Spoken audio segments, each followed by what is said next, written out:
Wang, and I am the Executive Director of the Asian Pacific Fund. We wanted to be really intentional with this day. So Kevin, thank you so much for opening us up with that beautiful intention. Welcome to Oakland, Chinatown. We are so glad to be able to host you all at the Oakland Asian Cultural Center, bring our summit into community, and we are so happy you've decided to spend the day with us today. Thank you for that. How many people have never been to a summit before, an APF summit before? Okay, all right, cool. Mission accomplished. And how many people have been to a summit before, one of our past summits? Okay, nice. It's like a good mix. Okay, great. So our summit started in 2019, and the purpose of the summit is really to bring together people from different sectors, right? From media, we've got media in the room, we've got philanthropy in the room, we've got a lot of community leaders, we've got some corporate leaders as well. And the idea is to bring you all together for real talk, for family conversation. This is a big family conversation, but for a family conversation about tough topics, right? Pressing issues in our community in a space where we can have that real talk with one another. Because we believe, and the summit is grounded in this, that the summit is really about believing that our community has the answers to some of our toughest problems, right? We just have to ask, and we also have to listen. So that is what today is about. Even when the topic is as tough as mental health and well-being.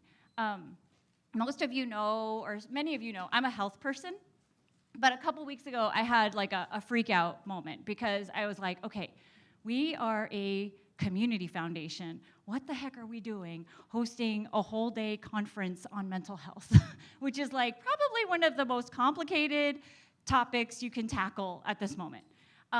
But there's two reasons why we're hosting this conference. And really the first is about who we are. So before I tell you a little bit more about who we are, I have my clicker because I need to say some thank yous. So rewind a little bit. I'm going to thank our sponsors for today. We have a number of folks who have provided support, thought partnership, as well as resources to support the day today. So I just want to recognize we have Blue Shield of California in the room, we have California Healthcare Foundation in the room, and CSAA. So thank you all very, very much for your support. Additional folks, I'll let you guys read this. This is also running on our slide deck outside so folks can see that, and a special shout out to NBC Bay Area. We've got Jay and Robert Honda in the room. Thank you for being here, and some additional support as well. So, okay, I've done the thank yous. All right, so, okay. So who is APF? Well, how do we have the guts to host this conference, right? What possesses us to do this? Okay, this is our fresh from board approval revised mission statement. Nobody has seen this except for our board. It's not on our website. Only our board has seen it. Of course, our staff, because they helped to write it. So Asian Pacific Fund is the only community foundation in this region that is committed to the Asian American, Native Hawaiian, and Pacific Islander communities. We're the only one. We've been here for 30 years.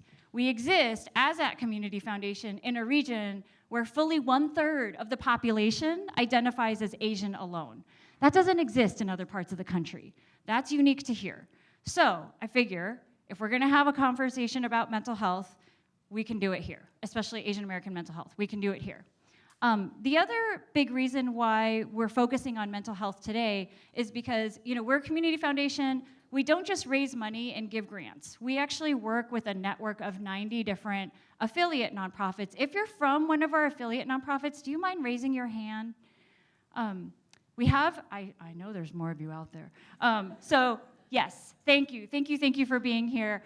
So Asian Pacific Fund, last year we surveyed our affiliates and we said, okay, if we think about like the top systems changes that we can drive to benefit the Asian American, Native Hawaiian, and Pacific Islander communities, what would those be? And they told us mental health. They also told us economic security and language access, but that is why, and that is how, we as a community foundation now are in this mental health game. So The other thing that I'm going to unveil to you all is our value statements too. So the organization didn't have values before, but you're also getting a sneak peek at our values statements too. See, this is the advantage of coming to our summit. You get to see the stuff that nobody else gets to see yet. One of the things that I want to say about, again, what today is and what today is not. So what today is not is a clinical conference, right? It's not a medical conference. You're not going to have panels filled with clinicians. We do have some. Thank you for being here. There's no poster sessions. There's no CME credit, so we can't sign any forms. But what today is going to be is a chance to, again, engage in some real discussions around what are the drivers of mental health and well-being in our communities, and what are some solutions that are already in place that are working, right? You'll hear me say this again and again. Whoever gets to define the problems gets to define the solutions. So we have to be able to define what's driving our wellness or our unwellness so that the solutions that are created actually meet our community's needs. Because, a little bit of a sneak preview, a lot of the interventions around mental health and well-being in our community don't look like the interventions in mainstream community. So we're gonna hear more about that, okay? The other piece I wanna say a little bit about is the title. So the title is Reclaiming and Redefining Our Mental Health and Well-Being. And there's a purposeful reason for that.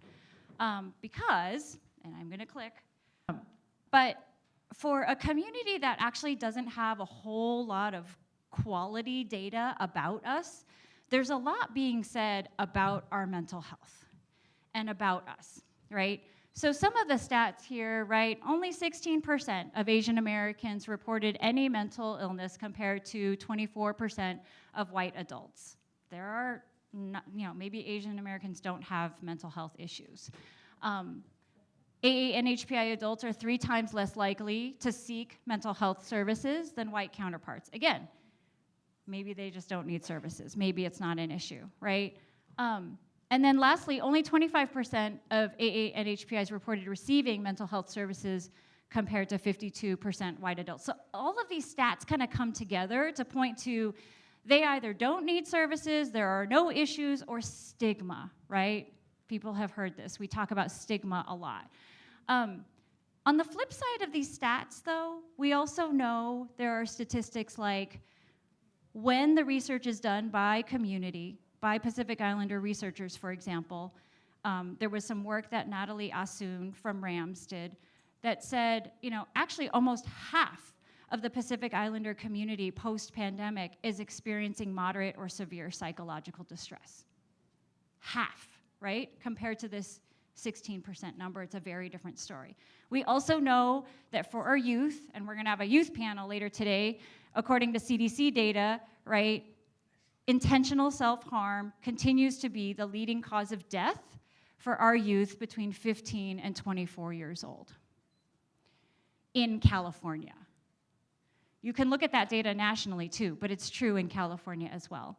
And the California Healthy Kids Survey, which is done every year amongst our youth, 42% of Asian American youth report chronic sadness or feelings of hopelessness, up from 33% before the pandemic, right? Sharpest increase of all ethnic groups amongst our youth. So what's the disconnect, right, between the data that clearly shows there's a need and then maybe not showing up for care, right? So that's what we're gonna unpack today, and that's what we're gonna talk about today, because if we can actually reclaim what's actually true for our communities, then we can redefine what the solutions are, right? So the other piece I'm gonna talk about is why now? Why are we having this conversation now? Do we have folks from county government or state in the room? We do. Thank you for being here. Thank you for being here. The stakes right now are super high on mental health. There is so much noise about mental health right now. There's also a crap ton of funding coming down about mental health. If you are not part of defining the problem, you will not be part of defining the solutions. So the timeliness of this conversation is important because the stakes are particularly high, right? Okay, so what's on the next slide? Let's see what she put. Okay.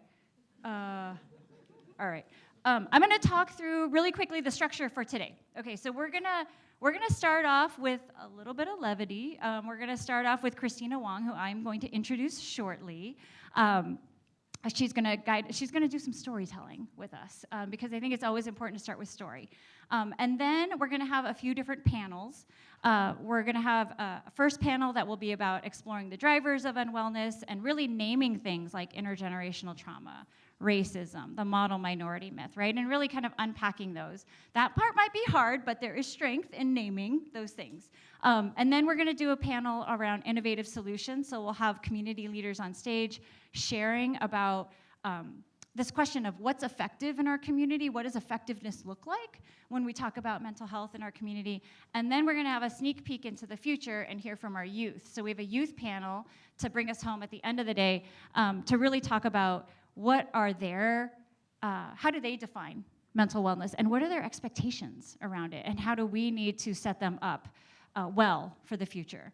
I also wanna just recognize we have some APF board member, Emerald Ye is here. We have advisory council members as well. We've got Juna and Jay, and who else am I missing? So if you are one of our advisory council members or board members, I'm gonna ask you to raise your hand really quickly so people can see. Thank you.